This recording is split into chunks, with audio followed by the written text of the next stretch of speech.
Hey guys, I'm Jackson. I am starting a YouTube channel about kind of traveling. So I've been, traveling around Southeast Asia. I've taken quite a few trips, and I actually lived in Ho Chi Minh City in Vietnam for 2 years. That's where I met my wonderful wife, and we just planned our first trip back. My wife has been here about a year and a half, and our daughter here is going to be first time traveling to Vietnam and Asia. Her name is Secure. She's 6 years old, turning 7 in April. And we're just going to walk through the process of what I do to book flights, to getting documents and forms ready, getting e-visas to Vietnam. And my daughter Secure here, her passport expired, so we'll have to get her a new one. Along with forms that go with excusing her for school. We're going for 4 weeks in March, and we're all very excited to go. So let's get started. First things first is picking a location, picking a time frame of where you're going to be traveling to. So for us, we know that we wanted to go in March. Tram's younger sister is getting married around that time frame, so we figured it'd be a good time to travel. Flights are a little bit cheaper as well because it's just after the Lunar New Year. So these are some factors you're going to want to think about because price of flights influx totally based on kind of the timing, seasonal, could be events as well as holidays. And all these can affect, higher pricing, could affect a lot of weather when you're down there as well. So you got to watch out and check and do a little bit of research of timing of where you're planning on going and when you're plan on traveling as well. So we picked March, and we know that we're going to be traveling to Vietnam, and then we're also going to be traveling to Thailand. All right, so I just finished booking our flights. So some of the tools that I use to kind of see good dates as well as pricing on flights is we use Skyscanner, which is an app or website. You can use it directly on your phone or laptop.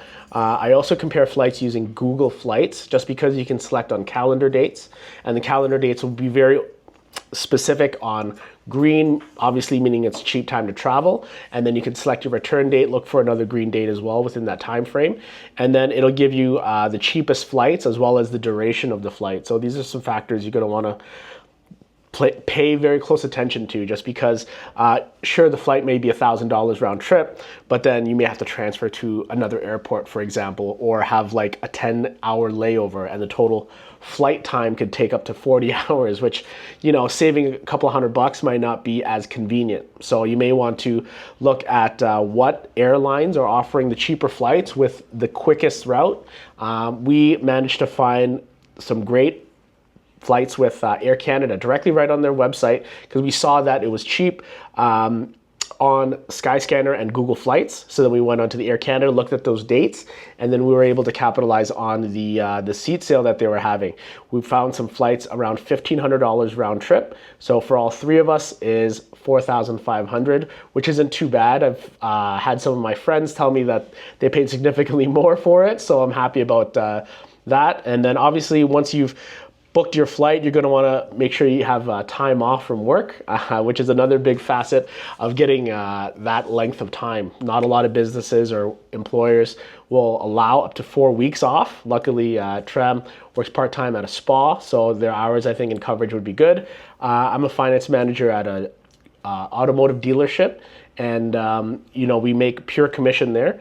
But now that I'm in more of a management role, my role is a little bit more important. So they're kind of reluctant on approving my time off, but they still did anyways, just because, star player, come on.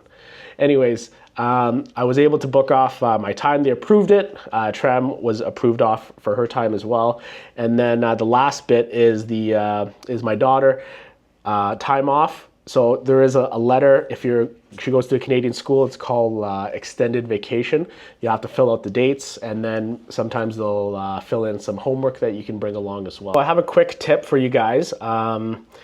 A lot of people will generally search either on, Skyscanner, or if you're already doing cheap flights, or Google Flights, and you're checking it, let's say daily, weekly, just to see what pricing is around the same dates. All this is tracked using the cookies on whatever you're using, whether it's your phone or your laptop or PC. and it knows that you're checking it and you're revisiting and you're looking at it, and you're going to notice that the price will continually to increase because it knows that you're interested in this destination and time frame. So what I highly recommend is going into incognito mode on your browser or on your phone, obviously, just so that they can't track your IP address when you're doing your searches. So they use this as a tactic because they know that you want to travel there, so they're going to increase the price when you eventually do buy. So I strongly recommend putting on incognito mode or some kind of VPN or IP blocker so that they can't track you and increase the price. All right, I want to chat a little bit about the specific country that you're traveling to. I know the Canadian passport is fairly strong based on what countries you're traveling to, where they automatically grant you entry or visa on arrival. Vietnam particularly requires an e-visa or a visa beforehand. So in this particular case, obviously my wife Tram doesn't need a visa because she's still a Vietnamese citizen, and I got a visa book. It's like this baby blue book that because I'm married to a Vietnamese local, they approved, I believe it's 7 years, that I can travel into Vietnam without having a visa. It's like its own separate passport. And I don't have to pay any visas or do anything. It's just show them that, just like a passport, and you're granted access into the country. But as for Secura, because she just has a Canadian passport, she will have to apply for an e-visa ahead of time.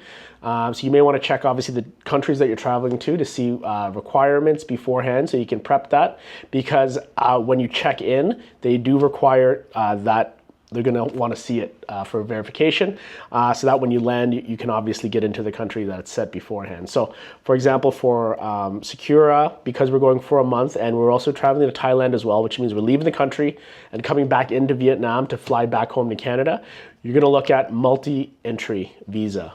So these visas last, I believe, I think you can select either 30, 60, or 90 days.